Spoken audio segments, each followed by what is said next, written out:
अस्सलाम वालेकुम।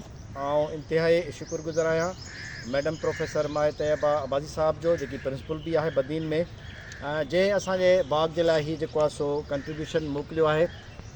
अदी जसुल आहे, जंहिं इन शइ खे महसूसु कयो आहे त दादू कॉलेज जे अंदरि जेको बाग आहे उन में पंहिंजो कंट्रीब्यूट कयां। अलाह साईं संदसि जी ही नेकी ऐं सदक़े जारियो क़बूल फ़रमाए। ऐं बहितरीनु क़िस्म जा वण जेको आहे सो मैडम असां ॾे मोकिलिया आहिनि, जेके असां हणूं पिया ऐं इनशाअल्लाह उन्हनि जी जेको आहे सो सार संभाल बि लहंदासीं।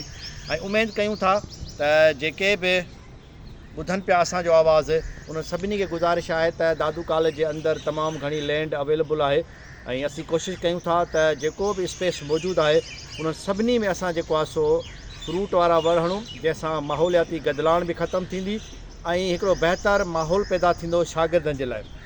हिकिड़ो इनिशिएटिव आहे जेको सभिनी कॉलेजनि लाइ रखूं था त उहे बि पंहिंजे कॉलेजनि जे अंदरि अहिड़ा ॿूटा हणनि जेके माहौल दोस्त हुजनि प्लस में फ्रूट वारा हुजनि।